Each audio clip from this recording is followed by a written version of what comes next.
All right, guys. Good morning, good afternoon, or good evening, whatever the case may be. I just wanted to get catch up to speed on where we've been and where we're going with this lecture. In 15 minutes, I want to kind of give an overview of what we're going to be covering Thursday, as well as a primer on proteins and, again, their importance and significance. So this shouldn't be long. It'll be all 15 minutes, but I'm going to go kind of quick, and you can always pause. So primer for protein synthesis, and that's just a more technical term for what we call the central dogma of life. So to remember, anyway, the significance, let's just give it one right now: plant metabolism. So we covered a bit about plant metabolism if you've taken plant physiology or crop physiology in either case. So this slide, you can come back to it and look at it more thoroughly, but obviously here on the left in red arrows, environment, you got abiotic stresses, biotic stresses in the soil, as well as insects and vectors in the air. You have UV radiation. I mean, we know we get a sunburn if we're out for 30 minutes to the hour. Plants are out there every hour, every day. So how do they deal with UV radiation? Temperature, soil salinity. These are all the stresses that plants have to deal with and survive. And so to do that, there are a lot of different compounds that they make. Polyphenols, terpenes, polyamines, these things. So defense-related components. You have organoleptic related components, and you can look these up. What each of these do is not so important. Like terpenes can be flavors. You get odors and aromas, things that we can extract from plants for just human pleasure and use. If you're into horticulture and things like that. But as well, we can study. So how do all these compounds get made? Well, protein synthesis is necessary, not directly to make, say, the polyphenols or amines, phytoalexins, except that these long, complicated pathways to making these compounds, these metabolites, require a seemingly endless pathway of enzymes. So these are all enzymatic regulated compounds along these biochemical pathways. All right. So this is why it's important. In the leaves, in the fruit, in the roots, everywhere these compounds are made for various reasons of the environment, biotic and abiotic. All these are made because of proteins that exist. So how do we make those proteins? Where do those proteins themselves come from? This is an overview of what we've covered already. So here you're inside any given cell. Again, generic.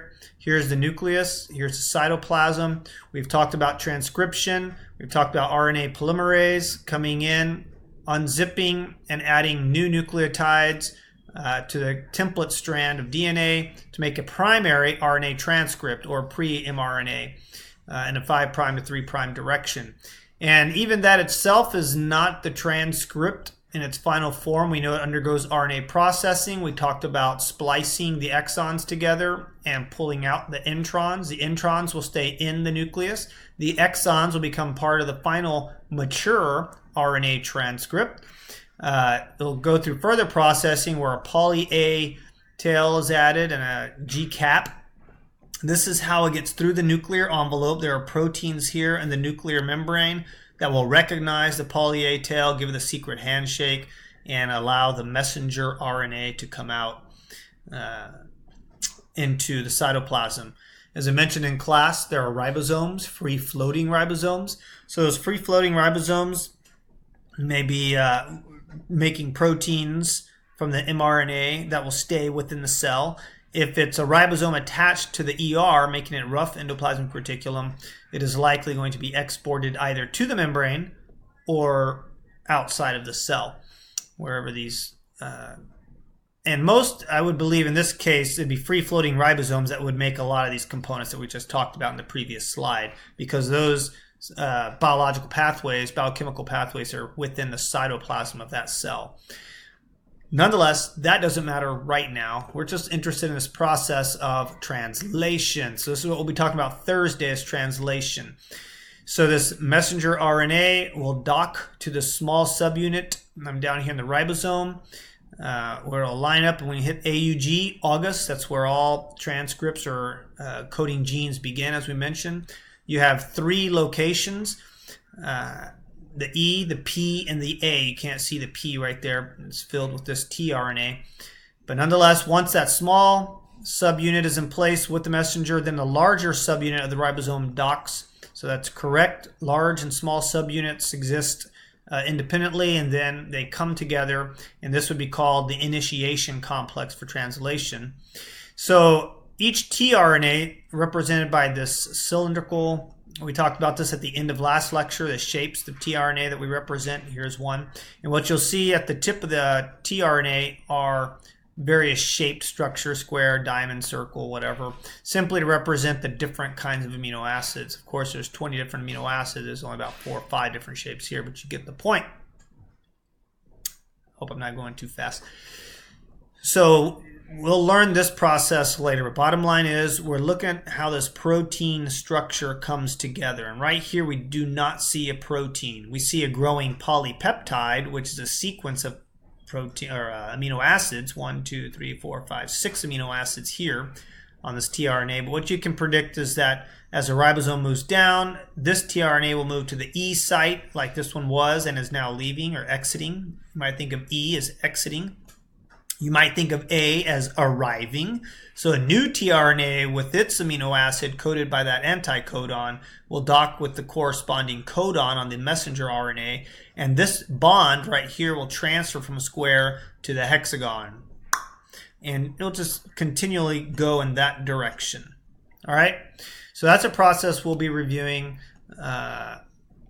again in a little more detail Thursday, and then talking about the processing of that protein. But for now, we want to primer proteins. So we're going to talk about the structure of proteins. This is important to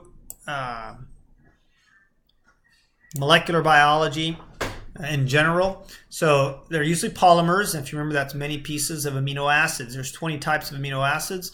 So these peptide bonds are the covalent bonds that form between them. So here we have 1, 2, 3, 4, 5 different amino acids. And I want you to notice the structure is similar. You have on the far left the N-terminus, they call it. You have a nitrogen and 2 hydrogen. That's an amine group. That gives it the amino name and amino acid. Then you have over here COOH. You have a carbonyl and a carboxyl, hydroxyl. Anyway, together form an acid group because that H can be released.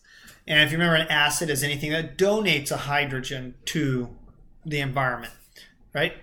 So you have here then an amino acid, and that's why it's called that. The only thing different between every amino acid is this green, or what they call the R, or radical. That's why R is there. So that can be anything. That's what, but whatever is there, well, not anything, but one of the 20. That's just a generalized structure. The simplest is glycine. So in structure B right here, you'll see H. So that's the simplest amino acid you can have, is glycine. It's the simplest because it only has one extra atom, hydrogen, attached to the basic amino acid group, which again is the NHH, C, centrally bound carbon, and then the COOH. Aspartic acid has a slightly larger structure. You have the CH2 and the COOH. So looking at this amino acid, we can see one property. There's an H here, and it's an acid group. So this would be a polar amino acid. Polar to mean it's able to form a bond with another polar compound because that hydrogen can be given off like an acid, or it can take up and become more negatively charged. So that's an important trait for any protein. And again, we're going to be interested in this for protein function, not necessarily in protein synthesis. This is just a primer, though, on protein structure and function. So aspartic acid is an amino acid, and it has this COOH as the R group. Here's lysine. It's an even larger CH2, CH2, CH2, and you have this CH and then an NH2. This can also form a polar bond. And then you have cysteine, a basic amino acid. If it's a basic or acidic amino acid, that means it can bond with other basic or acidic amino acids. It has a charge, it's polar, interacts well with water or aqueous solutions. And that's where, of course, the active part of many proteins are. So you can read that little intramolecular bonding. So right here we have what would be 1, 2, 3, 4 different individual amino acids. They all contain carbon, hydrogen, oxygen, and nitrogen. So to put these together, we'll review and we go back to the beginning of the semester. So dehydration synthesis is where you're putting two individual amino acids together and forming that peptide bond. So the acid group of one amino acid is bonded to the amine group of the next amino acid. And so we pull out water. So here's the OH, the hydroxyl, and here's the H. And if you dehydrate, that is pull out the H and the OH, you have H2O, right? So an enzyme does this, synthesizes bonds. So you pull out water, and you see what's left is a C double bound to an oxygen, and you have this N singly bound to hydrogen. And we follow it over through dehydration synthesis, synthesize a new bond, and there it is. There's the peptide bond, a single bond, covalent bond between the carbon and the nitrogen. All right, between this carbon right here and this nitrogen. So the proton of this hydrogen is released, and electron is probably kept to held these together. So now we call it a dipeptide. So it's just two amino acids bound together. And again, you'll always have an N terminus on this left-hand side and the C terminus because of the carbon on this side. The reverse of that, if we're digesting or splitting it down, would be to break the peptide bond, release the energy that was stored up here. And the peptide bonds linking amino acids together are broken when water is added to the bond. So here H2O is enzymatically split. So here's a protein again that must do that splitting. And when you split that bond, lysis, hydro, it requires water to do that. And you add an OH here and here. So this is a reversible reaction, so to speak.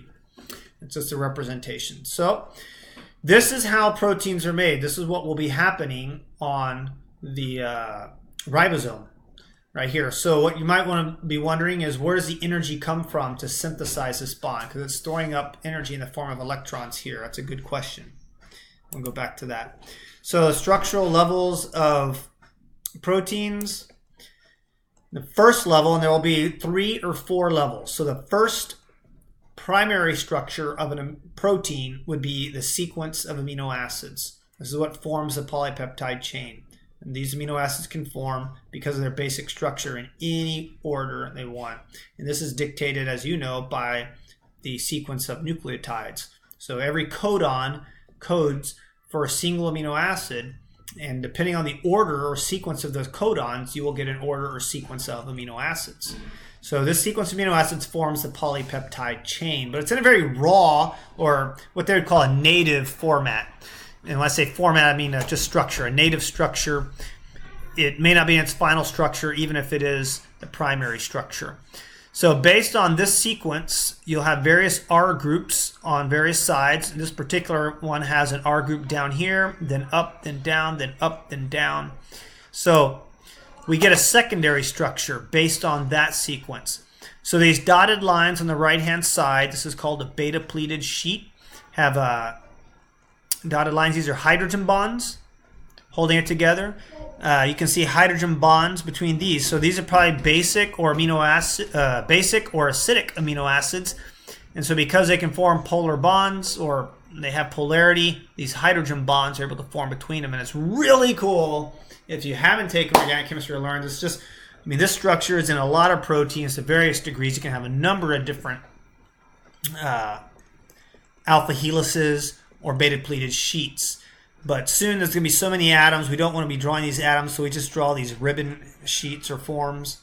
But in the end, we get to tertiary structure. This is what usually happens in the Golgi apparatus, where it takes on its final form. I mean, the organelles not being shown here. So this would possibly be some packaging based on the primary structure. You know, some of the native folding might occur, alpha helices, beta-pleated sheets, but then tertiary structure takes form in the Golgi apparatus oftentimes, so it places those folds right where they belong. But you can even see that using the ribbon form, these proteins are so large, we don't want to draw all these lines, it gets confusing, so we just use this blob, right? Quaternary structure is anytime you put two tertiary structures together. So this was one polypeptide, here's another polypeptide, and together make a quaternary structure. That would be the final structure of a functional protein. We'll talk about how it's put together Thursday.